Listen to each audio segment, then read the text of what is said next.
ప్రభువైన యేసుక్రీస్తు నామమున ఈ కార్యక్రమంను వీక్షిస్తున్న మీ అందరికీ శుభములు తెలియజేస్తున్నాను. విజన్ క్యూటీ ఫెలోషిప్ వారి యేసుతో ఏకాంత సమయం ఈ క్వైట్ టైం కార్యక్రమంకు మిమ్మల్ని ప్రేమతో ఆహ్వానిస్తున్నాను. అనుదినము దేవుని వాక్యాన్ని ధ్యానించుటకై దేవుడు మనకు అనుగ్రహిస్తున్నటువంటి సమయంను బట్టి దేవునికి వందనాలు తెలియజేస్తున్నాను. మనం పరమగీతం నుండి వాక్యాన్ని ధ్యానిస్తున్నాం. ఈరోజు మన ధ్యానం కొరకై ఏర్పాటు చేయడం లేఖన భాగము పరమగీతములు 8వ అధ్యాయము 5వ వచనం నుండి 14వ వచనం వరకు. ముందుగా ఈ భాగంలో మనం 6-7 వచనాలు చదువుకుందాం.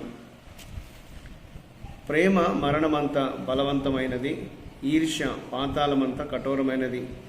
దాని జ్వాలలు అగ్ని జ్వాల సమములు, అది యెహోవా పుట్టించు జ్వాల. నీ హృదయం మీద నన్ను నామాక్షరముగా ఉంచుము, నీ భుజమునకు నామాక్షరముగా నన్ను ఉంచుము. అగాధ సముద్ర జలము ప్రేమను ఆర్పజాలదు, నదీ ప్రవాహములు దాన్ని ముంచివేయజాలవు. ప్రేమకై ఒకడు తన స్వాస్థ్యమంతా ఇచ్చినను తిరస్కారంతో అతడు త్రోసివేయబడును. ఈనాటి లేఖన భాగం ఆధారంగా మనం ఏర్పాటు చేసుకున్న అంశం ఏదనగా మరణమంత బలమైన ప్రేమ, a love as strong as death.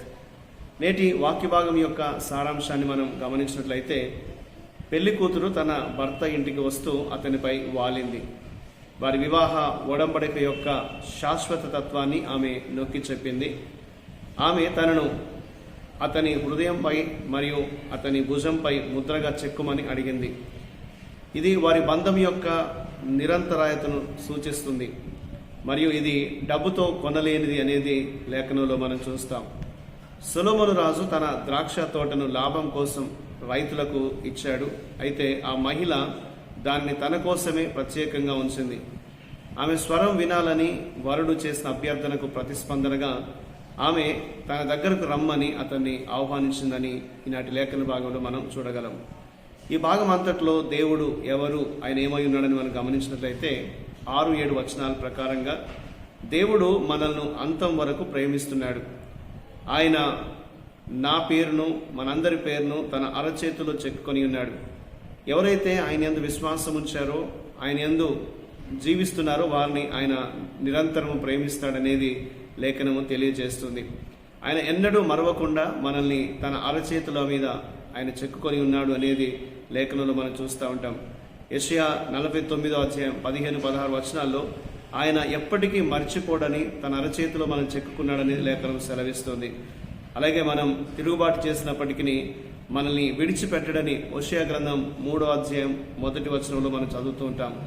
అలాగే మనల్ని రక్షించడానికి ఆయన తన ప్రాణం పెట్టాడని రోమా 5:8 మనకు హామీ ఇస్తుంది. కాబట్టి ఈనాటి ఈ యొక్క వాక్య భాగంలో దేవుడు ఏమై ఉన్నాడంటే, ఆయన నిరంతరం మనల్ని ప్రేమించేవాడు. మనం ఎంత ఆయనకు దూరమైనా ఆయన మనల్ని విడవక ప్రేమిస్తున్నాడు. తన అరచేతుల్లో మనల్ని చెక్కుకొని ఉన్నాడు.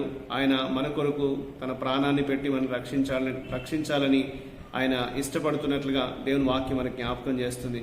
కాబట్టి నా పట్ల లేదా మనందరి పట్ల దేవుడు చూపించేటువంటి ప్రేమ మరణమంతా బలవంతమైంది. అది ఎప్పటికీ ఆరిపోనటువంటి జ్వాల వంటిదని వాక్యం జ్ఞాపకం చేస్తుంది.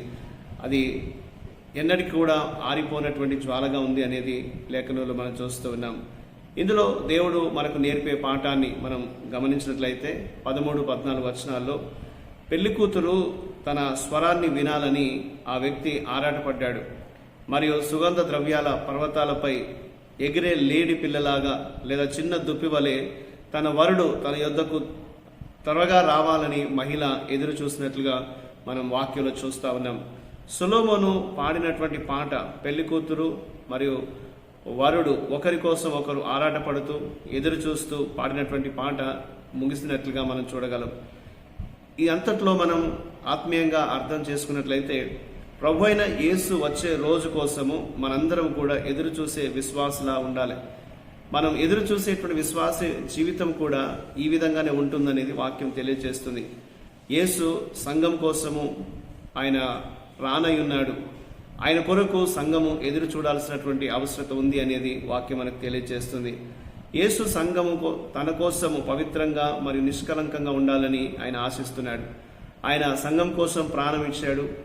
ఆయన సంఘాన్ని పవిత్రమైనటువంటి వధువుగా చూడాలని ఆశిస్తూ ఉన్నాడు. కాబట్టి ఆ రోజు కోసం మనం ఎలా సిద్ధపడుతున్నాం అనేది మనం ఆలోచన చేయాలి. వాక్యం చేత మనల్ని మనం పవిత్రపరచుకుంటూ సరిచేసుకుంటూ వాక్యం వెలుగులో మన జీవితాన్ని చూసుకుంటూ దేవునికి ఇష్టమైనటువంటి సంఘముగా మనం సిద్ధపడాలి అనేది దేవుడు మనకు ఈ లేఖనం ద్వారా జ్ఞాపకం చేస్తుంటున్నాడు.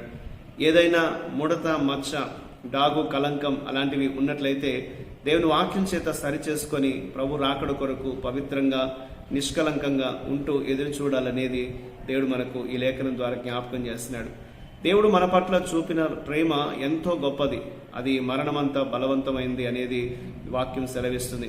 ప్రభు మన మీద చూపినటువంటి ప్రేమను మనం తలంచుకుంటూ ఆయన మన కొరకు రానయ్యుండగా ఆయన కొరకు మనం ఎదురు చూస్తూ మనం దేవునిలో జీవించాలనేది దేవుడు మనకు ఈ యొక్క లేఖన భాగం ద్వారా జ్ఞాపకం చేస్తూ ఉంటున్నాడు. కాబట్టి మనం అనుదినము వాక్యాన్ని ధ్యానిస్తూ ప్రభువును మనము ప్రార్థిస్తూ ఆయనతో మనం సహవాసములు గడుపుతూ ప్రభు వచ్చేటువంటి రాకడ కొరకు మనం ఎదురు చూడాలనేది ఈ లేఖన భాగం మనకు జ్ఞాపకం చేస్తుంటుంది. ఆ విధంగా మన అనుదిన జీవితాల్లో ప్రభువును కలిగి ఆయన యందు విశ్వాసం ఉంచి మనం ఎదురు చూస్తూ నిరీక్షణతో మనము ప్రభు సన్నిధిలో కనిపెడుతూ ముందుకు సాగేవారుగా ఉండినట్లు పరిశుద్ధాత్మ దేవుడు మనకు సహాయం చేయలాగున దేవునికి మనం ప్రార్థన చేద్దాం. మా ప్రియమైన పరలోకపు దేవ, మీకు వందనాలు చెల్లిస్తున్నాం. మేము సంఘముగా వరుడైన క్రీస్తును ఎదుర్కొన్నట్లుగా పవిత్రత మరియు ప్రేమతో మేము కలిసే రోజు కోసం ఆసక్తిగా ఎదురు చూసేలాగా మాకు సహాయం చేయండి. మమ్మల్ని పరిశుద్ధపరచండి ప్రభా. మీకు ఇష్టమైన రీతిలో మమ్మల్ని సిద్ధపరచమని సహాయం చేసి నడిపించమని యేసుక్రీస్తు నామమున ప్రార్థిస్తున్నాను తండ్రి, ఆమేన్. ప్రియులారా, మీరు సమయం తీసుకొని యొక్క వాక్య ధ్యానం విన్నందుకు మీకు ప్రత్యేకమైన వందనాలు తెలియజేస్తున్నాను. ప్రతిరోజు మీకు అందించబడుతున్న ఈ అనుదిన ధ్యానాలు మీకు దీవెనకరంగా ఉన్నట్లయితే మీ అనుభవాలను మాతో పంచుకోవాల్సిందిగా కోరుతున్నాను. ప్రభు కృప మనందరికీ నిత్యము తోడయుండి కాపాడుగాక. ఆమేన్.